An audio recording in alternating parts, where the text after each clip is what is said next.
संमतीशिवाय हे होऊ नये असा कायदा लागू हो. करण्यात आला. महाराष्ट्रात हा 100% होणार आहे. होईल का? 100% होणार आहे.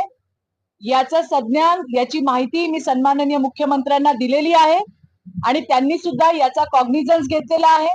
काय सर्क्युलर आहे, काय नाहीये ते मागवून त्याचा अभ्यास करून ते आपल्याकडे सुद्धा महाराष्ट्रामध्ये सुद्धा लावण्यात येईल, जेणेकरून अशा पद्धतीने मुलं आणि मुली जर करत असतील तर त्यांच्या पालकांना इंटिमेशन करायचं काम हे प्रशासकीय यंत्रणेकडनं होईल. घटना आहेत लव विवाह वगैरे असे प्रकार आहेत ते मोठ्या प्रमाणात वाढत आहेत. गेल्या 3 महिन्यापासून आपण बघतोय की भोकर असू द्या, केळडी असू द्या, त्या ठिकाणी ह्या केसेस दाखल होत आहेत.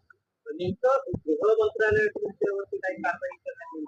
100% SIT स्थापन केली आहे. SIT स्थापन केल्यानंतर या संदर्भातले म्हणजे ज्यांनी लोन पास केले, या कुठल्या कंपन्या आहेत, कुठून कसे कसल्या पेपरच्या बेसवर लोन पास केले, कोणी फंडिंग केली आहे, कुठून पैसा आलेला आहे, याची सगळी छानबीन हे मुख्यमंत्र्यांच्या आदेशाने त्या ठिकाणी होणार आहे. मला विश्वास आहे की येणाऱ्या दिवसामध्ये असल्या जिहाद्यांची पाळंमुळं उद्ध्वस्त करायचं काम हे महाराष्ट्र सरकारकडनं होईल. आज परिवार पुढे आलेले आहेत, असे अजून कित्येक परिवार असतील बिचारे पुढे आलेले नाहीयेत आणि त्याच्यामुळेच आम्हाला त्यांना सांगायचंय की आम्ही सगळे तुमच्या सोबत आहोत.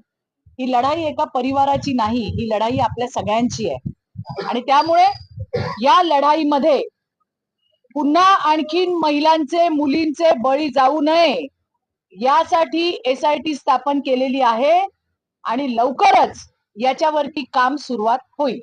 चिंतेचा विषय आहे बंधूंनो. आपल्या मुलींना लंडनला नेऊन त्यांच्यासोबत काय होतंय? आज ज्यांनी स्टुडंट विजा काढून ही तजवीज करून या मुलींना लंडन पर्यंत नेलंय, इथे त्यांचे घरी खायचे वांदेत. कोणी फंडिंग केलं, कुठून पैसे उभे राहिले, या सगळ्या गोष्टीची चौकशी येणाऱ्या दिवसात होणार आहे.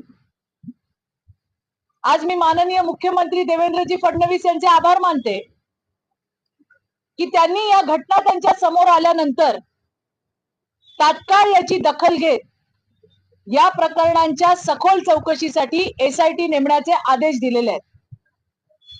येत्या 2 दिवसामध्ये ही SIT SP स्तरावरच्या पोलीस अधिकाऱ्यांच्या नेतृत्वामध्ये ही SIT स्थापन होईल.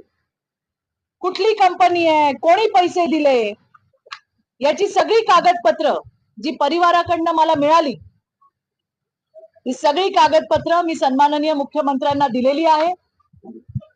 आमचे पालघर जिल्ह्याचे भारतीय जनता पार्टीचे अध्यक्ष भरतसिंग राजपूत यांनी याचा प्रचंड पाठपुरावा केला. इथे ज्या वेळेला या घटना घडल्या त्या परिवाराला धीर देण्याचं काम केलं. काल त्यांचीही भेट सन्माननीय मुख्यमंत्र्यांशी झाली आहे आणि मुख्यमंत्र्यांनी ही ग्वाही दिली आहे की या प्रकरणांमध्ये जे जे कोणी असतील त्या सगळ्याची चौकशी होईल आणि हे काही नवीन रॅकेट तयार आहे का, ही काही तस्करी आहे का, याच्या बाबतचा सुद्धा खुलासा हा येणाऱ्या दिवसांमध्ये SIT मार्फत जी चौकशी होणार आहे त्यामध्ये निश्चितपणे झाल्याशिवाय राहणार नाही, हा मला विश्वास आहे. पहिल्याही प्रकरणामध्ये जो आरोपी आहे त्याला शिक्षा होणारच आणि या दुसऱ्या केसेसमध्ये अर्ध्या तासात 4 परिवारातल्या 4 मुलींच्या केसेस माझ्याकडे आल्या. मला माहित नाही की अजून अशा किती केसेस असतील, मला माहित नाही अजून अशा किती मुलींना लंडनला नेण्याचं कोण प्लॅनिंग करत असेल, पण हे संपूर्ण रॅकेट उद्ध्वस्त करण्याचं काम हे राज्याच्या मुख्यमंत्र्यांकडून होईल, हा मला पूर्ण विश्वास आहे. या परिवारातलेच एका मुलीचा भाऊ आज माझ्या सोबत आहे, त्यांचा परिवार इकडे आहे आणि त्यांनी जी आपबीती सांगितली ते ऐकल्यावरती जीव कापून निघतो की कशा पद्धतीने मुलींसोबत, आपल्या मुलींसोबत अशा पद्धतीचे खेळ सुरू आहेत. मी विनंती करीन त्यांना की त्यांनी जी काही घटना घडली आहे, हो, ते आपल्याशी संवाद साधतील. आज या सगळ्या गोष्टींचा निषेध म्हणून संपूर्ण डहाणू बंद ठेवण्यात सुद्धा आलेला आहे. सगळ्या नागरिकांचा याच्यामध्ये समावेश आहे.